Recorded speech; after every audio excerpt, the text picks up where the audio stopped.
Halo guys, kembali lagi di podcast Polimersian. Pada podcast kali ini adalah podcast pertama kita. Nah, di podcast kali ini aku ditemenin sama temenku. Kita akan bahas beberapa hal yang berkaitan dengan kebidanan. Oke, sebelum ke situ kita kenalan dulu sama temenku. Hai. Halo Dil, gimana? Gimana? Kenalan dulu dong. Kan teman-teman belum tahu. Oke, perkenalkan, namaku Monica Sabila Cantika Amanja, biasa dipanggil Monica. Di Iya, mana-mana Monica ya guys. Oke. Apalagi nih? Kamu tinggal di mana? Di sini atau? Aku asli Kediri. Oh, asli Kediri. Ya. Tepatnya di Semampir Gang 3. Boleh deh main. Berarti kamu PP? Yeps, betul sekali. Gitu. Mau denger-dengar, kamu sambil kerja ya kuliahnya? Iya nih, aku sambil kerja karena kan masa pandemi juga, jadi bisa lah disambi-sambi. Gitu. Kamu kerjanya di mana?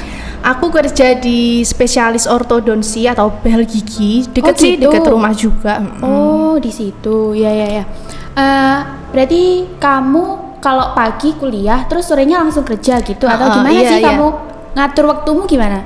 Jadi gini Dil, kalau untuk waktu sih sebelum hari hanya menjalani waktu pasti punya planning dah, dan berusaha planning itu dilaksanakan sesuai waktunya, jadi tepat gitu. waktu kan kita juga sudah dikasih kepercayaan waktu apapun itu, jadi dilakukan harus tepat waktu gitu. Jadi kamu punya rencana dulu lah ya. Misalnya besok harus gimana gitu. Oke, sekarang kita bahas-bahas sedikit ya tentang dunia kebidanan kita ini. Oke. Menurut kamu Simon, apa sih enaknya kuliah di kebidanan ini? Kalau enaknya sih belum begitu kerasa ya Dil, karena praktek juga belum, praktek di bidan mandiri maupun di rumah sakit karena pandemi ini. Tapi yang sementara ini kurasakan adalah ketika kita belajar kebidanan ini, kita udah tahu feel seorang perempuan tuh gimana sih, terutama ketika ibu hamil, masa nifas, menyusui dan lain-lain. Jadi kita lebih ngerti aja sih gimana sih perasaannya perempuan, gimana caranya kita buat misalnya kalau ada ibu hamil apa yang harus kita lakukan nanti kayak gitu sih. Asik. Berarti kan kita kayak tahu sebelum waktunya gitu kan. Padahal kita belum jadi ibu kayak gitu. Belum jadi ibu hamil gitu. Oke. Asal kamu tahu juga loh Dil, aku tuh sebenarnya di SMA aku lulusan dari IPS, jadi aku tuh ambil IPS. Dil. Iya. Jadi aku belajar dari awal bagaimana IPA itu. Iya. Ya segitu.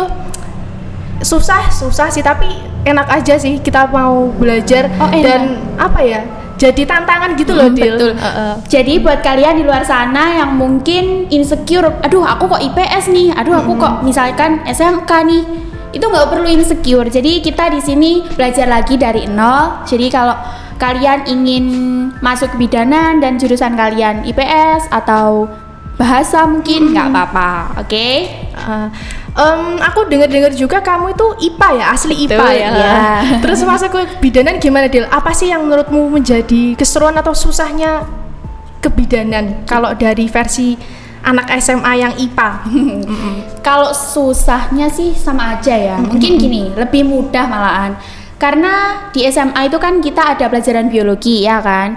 Nah, di situ kita kebantu kalau misalnya kita ada pelajaran anatomi mungkin. Nah, kita kan sedikit banyak udah tahu tuh di SMA.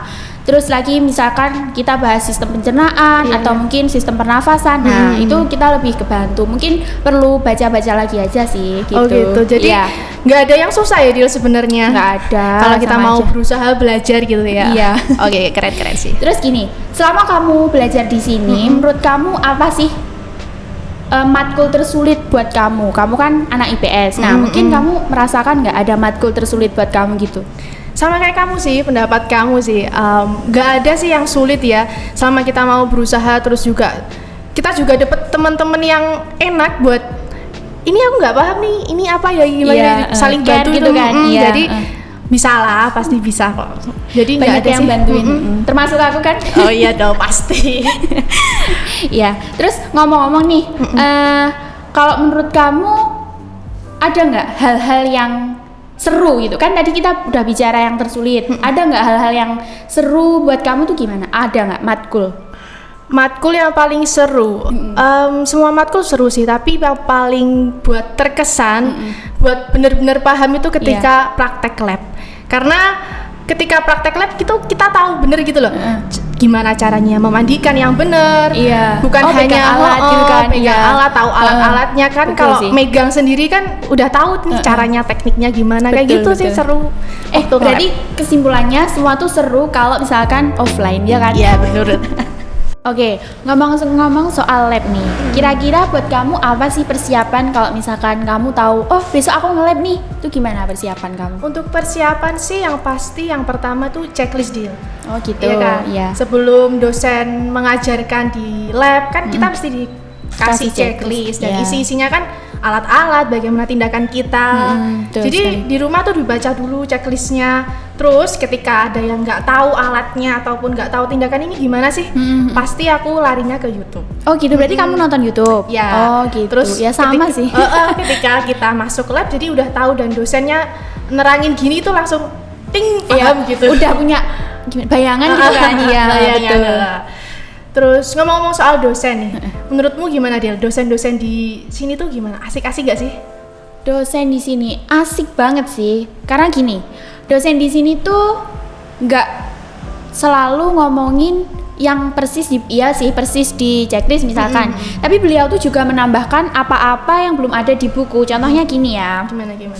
Misalkan kan ada materi memandikan bayi gitu. Nah, di situ kan nggak tertulis tuh gimana kondisi bayinya kan enggak. Dan di situ banyak fakta itu bayinya pasti nangis, kejer kan. Nah, dengan bayi nangis kejer itu kita tenaga medis atau misalkan kita bidan gitu ya, pasti itu kita panik, kalau orang Jawa bilang gupoh gitu ya. Nah, gugup gitu ya. Nervous. Nah, gupoh itu bisa membuat kita tuh lupa kayak aduh aku harus ngapain nih. Misalkan nanti lupa disabun lah atau mungkin gimana kan bisa aja. Nah, dosen di sini tuh ngajarin juga kalau misalkan bayinya nangis tuh kita harus gimana? Kita harus tenang aja, tetap melakukan seperti apa kita nggak usah ikut kayak waduh gimana nih, nggak usah kayak gitu. Nah, itu kan sebenarnya kelebihan beliau ya kan di buku nggak ada. Menurut aku kalau kelebihan itu yang kayak gitu itu diperoleh dari pengalaman pasti ya. Betul, iya pengalaman dosen-dosen di sini mantep banget lah pokoknya. Oke. Terus gini, kalau misalkan kamu lulus dari sini, terus itu kamu ada gambaran nggak buat misalkan kuliah lagi terus jadi dosen gitu, atau mungkin kamu langsung aku pengen kerja biar dapat uang gitu? Kalau aku sih deal sementara ini setelah aku lulus kuliah ini, aku sih pengennya langsung kerja dulu. Gitu ya. Tapi nanti kalau Tuhan masih memberi kesempatan, kepercayaan dan rezeki, pasti mau itu lah. Ya, pasti mau lah untuk lanjut sekolah dan jadi dosen itu pasti ada sih. Lebih enak jadi dosen ya kayaknya. Kayaknya. Oke. Terus gini. Ini pertanyaannya agak nyeleweng sedikit ya. Kamu pernah gini? Kamu pernah denger nggak? Kalau misalkan kamu ditanya orang gini, kamu kuliah jurusan apa nih? Kebidanan gitu. Terus ada yang ngomong gini, waduh nanti mesti pacarnya TNI nih atau mungkin polisi. Pernah nggak kamu kayak gitu? Pernah. Sering banget. Nah terus gini, menurut kamu apakah iya kalau misalkan kebidanan itu identik sama orang-orang yang berseragam? Oke.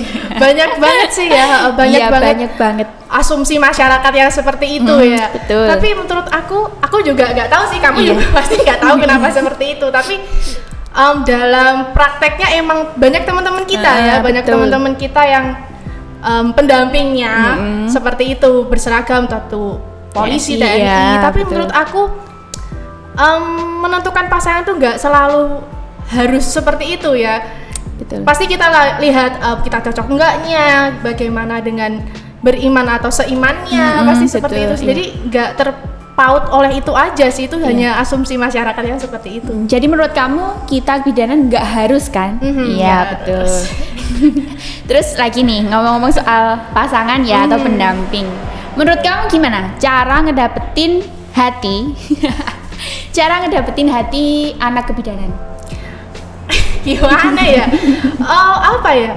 Pada dasarnya cewek itu pasti gak cuman dipahami tapi dimengerti ya. Betul. Apalagi anak kesehatan tuh kuliahnya full day kayak SMA, kayak dari pagi sampai sore kayak gitu sih ya. Terus apalagi kalau kita udah mulai kerja kan pasti dituntut, emang bukan dituntut sih, tanggung jawab kita untuk selalu siap Ada, buat melayani ya, buat iya. pasien. Jadi perlulah pendamping untuk mengerti, percaya seperti itu sih.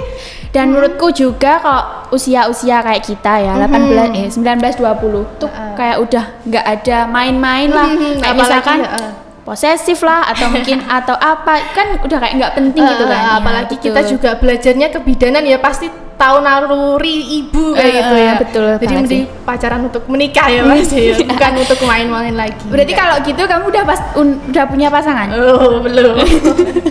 Kamu pasti. Pasangannya udah ada kan tapi belum ketemu. Oh iya, belum betul. dipertemukan. Terus kita kembali aja nih ke topik. Jadi gini, kalau kamu udah ngomongin soal kebidanan tuh kayak gini gitu kan.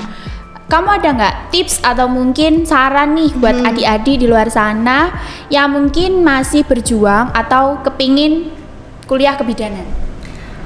Oke, untuk tipsnya sih buat adik-adik yang masih SMA ya, entah itu kalian mau masuk ke perguruan apapun sih ya, semua lakukan dengan totalitas sih, Iya, betul totalitas.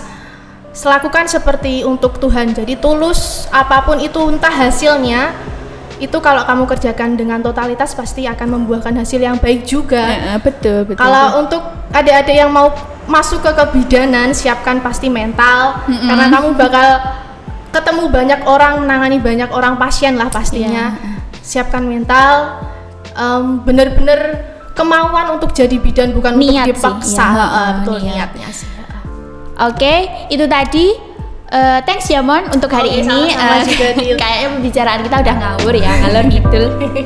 Oke. Jadi itu tadi guys perbincangan kita tentang beberapa hal yang ada di dunia kebidanan ini. Dari kita berdua, kita mohon maaf kalau misalkan ada kata-kata dari kita yang Kurang nggak mengenakan sesuai, lah ya. oke, nggak sesuai dengan pendapat kalian gitu. Jadi kita cuma ngomongin apa yang ada di pikiran kita gitu. Apa yang kita rasain lah ya. Ya. Sekali lagi kita minta maaf. See you next episode. Mungkin kalian juga bisa request nih. Di sini kita mau ngebahas apa? Mungkin kalian punya requestan kita harus bahas apa nih gitu. See you.